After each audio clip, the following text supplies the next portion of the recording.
ஒரு நாட்டின் எதிர்காலத்தை தீர்மானிக்கிற வலிமை மிக்க இயல் அரசியல். அதை புரிஞ்சுக்கணும். பேசு, அரசியல் பேசு.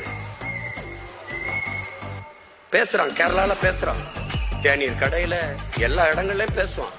அதனாலதான் அங்க வாக்குக்கு காசு கொடுத்து வாக்கை வாங்கினார்கள் ஒரு செய்தியை காட்டு பார்ப்போம். இப்படிதான் இலவசத்தை அறிவிச்சுட்டு இருக்கானா? கேடுகட்ட சமூகமடா தம்பி, இது கேடுகட்ட ஆட்சி முறை. நீங்க ஆள் மாறுது, ஆட்சி மாறுகிறது. ஆட்சி முறை மாறுகிறதா? உடன் பிறந்தவனே, ஆட்சி முறை மாறுகிறதா? இந்த கட்சி வந்தாலும் சாராயம் இருக்குது, இந்த கட்சி வந்தாலும் சாராயம் இருக்குது. இவன் வந்தாலும் ஊழல் லஞ்சம், இவன் வந்தாலும் ஊழல் லஞ்சம்.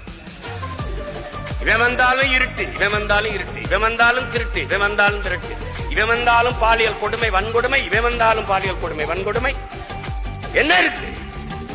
ஆள் மாறுது, ஆட்சி முறை மாறுகிறதா?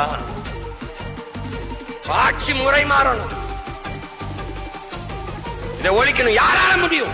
ஒன்னால, இங்க இருக்கிற ஒவ்வொருத்தனால. தம்பி, ஒரு வண்டி நிறைய குப்பை, அதை கொளுத்துவதற்கு வண்டி நிறைய நெருப்பு எடுத்துக்கொண்டு எவனும் செல்வதில்லை. ஒரே ஒரு தீப்பெட்டி, ஒரே ஒரு தீக்குச்சி. அப்படின்னா இந்த அரங்கத்துல எத்தனை ஆயிரம் தீக்குச்சி இருக்கா என்பது பற்றி எரியணும், புரட்சி தீயாக மாறணும். கட்சி ஆட்சிகளால் இதை சரி செய்ய முடியாது என் உடன் பிறந்தவனே. புரட்சி ஒன்றால் தான் இதை புரட்டி போட முடியும். எப்படிப்பட்ட புரட்சி?